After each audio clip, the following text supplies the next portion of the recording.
ଚାଲନ୍ତୁ ଆଜି ଶୁଣିବା ଜହ୍ନମାମୁଁର ଆଉ ଗୋଟିଏ ଗପ, ବାଜି। ରମେଶ ଯେକୌଣସି ବ୍ୟକ୍ତି ସହିତ ବାଜି ଲଗାଇଲେ ଯେ ଜିତିଯାଏ, ଏକଥା ଗ୍ରାମରେ ସମସ୍ତେ ଜାଣନ୍ତି। ଦିନେ ସେଇ ଗାଁର ସୁବୋଧ ସହିତ ସେ ଗାଁର ମୁଖିଆଙ୍କ ବିଷୟରେ ଆଲୋଚନା କରୁଥିଲା। ସୁବୋଧ କହିଲା, ଆରେ ମୁଖିଆ ତ ଜଣେ ସାଧୁ ଲୋକ। ରମେଶ କହିଲା, ସାଧୁ କିପରି? ସମସ୍ତଙ୍କଠାରୁ ଘୁଷ ଖାଇ ମୋଟା ହୋଇଛନ୍ତି, ସେଥିପାଇଁ ମୁଁ ତାଙ୍କୁ ସବୁଦିନ ଗାଳି ଦେଉଛି। ସେ ଗାଳି ଶୁଣି ଚୁପ୍ ରହିଯାଆନ୍ତି, ମୁହଁ ଖୋଲି ପଦେ ବି କହନ୍ତି ନାହିଁ। ସୁବୋଧ ଜାଣିଥିଲା ମୁଖିଆ ଜଣେ ରାଗି ଲୋକ।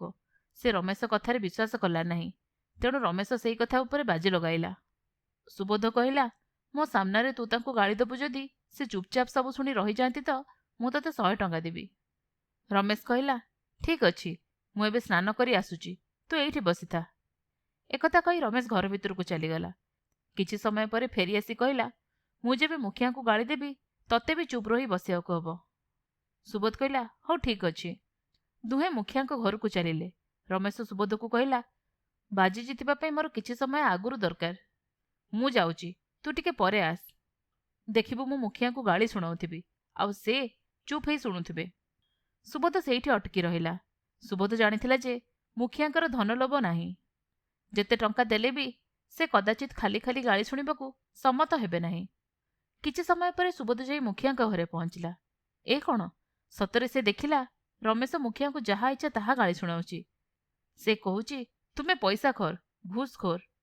ତୁମେ ସମସ୍ତଙ୍କ ଉପରେ ଅନ୍ୟାୟ ଅତ୍ୟାଚାର କରୁଛ। ତମେ ମଲେ ଯାଇ ଏ ଗାଁ ଶାନ୍ତିରେ ରହିବ। ମୁଖିଆ ଶାନ୍ତିର ସହିତ ସବୁ ଶୁଣି ତାକୁ ବୁଝେଇବାକୁ ଚେଷ୍ଟା କଲେ, ତୁ ରାଗ ନା, ଟିକେ ଶାନ୍ତିରେ ବସିଯା, ପରେ ସର୍ବତ ଖାଇ ଚାଲିଯିବୁ। କିନ୍ତୁ ରମେଶ ଏସବୁ କଥା ନ ଶୁଣି ଆହୁରି ଗାଳି ବର୍ଷଣ କରିବାରେ ଲାଗିଲା। ଏ ଦୃଶ୍ୟ ଦେଖି ସୁବୋଧ ଏକବାରେ ଆଶ୍ଚର୍ଯ୍ୟ ହୋଇଗଲା।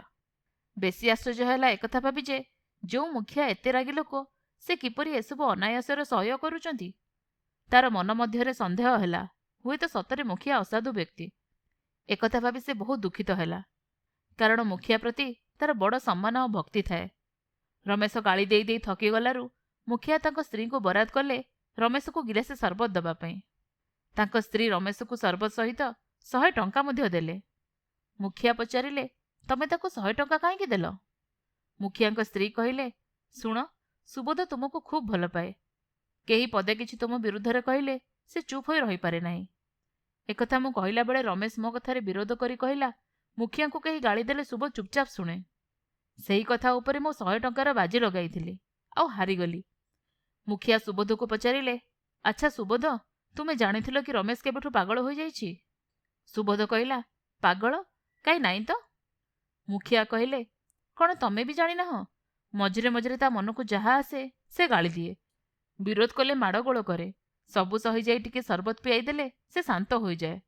ଏକଥା ଟିକିଏ ଆଗରୁ ଜଣେ ବ୍ୟକ୍ତି ଆସି ମୋତେ କହିଗଲେ। ମୁଖିଆଙ୍କ ସ୍ତ୍ରୀ କହିଲେ, ହଁ, ମୁଁ ବି ଶୁଣିଛି ସେ 4 ଦିନ ହେଲା ଏପରି ବକୁଛି। ସେତେବେଳେ ଯାଇ ସୁବୋଧ ବୁଝିପାରିଲା ଯେ ମଝିରେ ଗାଧୋଇ ଯିବା ବାହାନା କରି ସେ କୌଣସି ବ୍ୟକ୍ତି ହାତରେ ଏପରି ଖବର ପଠାଇଛି। ସୁବୋଧ କିଛି କହିବା ଆଗରୁ ରମେଶ ସୁବୋଧଠାରୁ ଫେରିଆସି 100 ଟଙ୍କା ନେଇ ସେଠାରୁ ତୁରନ୍ତ ପ୍ରସ୍ଥାନ କଲା। ତାପରେ ସୁବୋଧ ମୁଖିଆଙ୍କୁ ସବୁ କଥା କହିଲା। ମୁଖିଆ ସୁବୋଧକୁ ଗାଳି ଦେଲେ ଯେ ସତ କଥା ନ କହି ସେ କାହିଁକି ସବୁ ଶୁଣୁଥିଲା ଚୁପଚାପ ବସି ବସି, କିନ୍ତୁ ସେଇଟା ତ ସର୍ତ୍ତ ଥିଲା ଆଗରୁ। ସୁବୋଧ ମୁଖିଆଙ୍କଠାରୁ ଗାଳି ଖାଇ ଚୁପ୍ ହୋଇ ରହିଲା। ଆପଣମାନେ ଶୁଣୁଥିଲେ ଜହ୍ନମାମୁଁର ଗୋଟେ ଗପ, ବାଜି।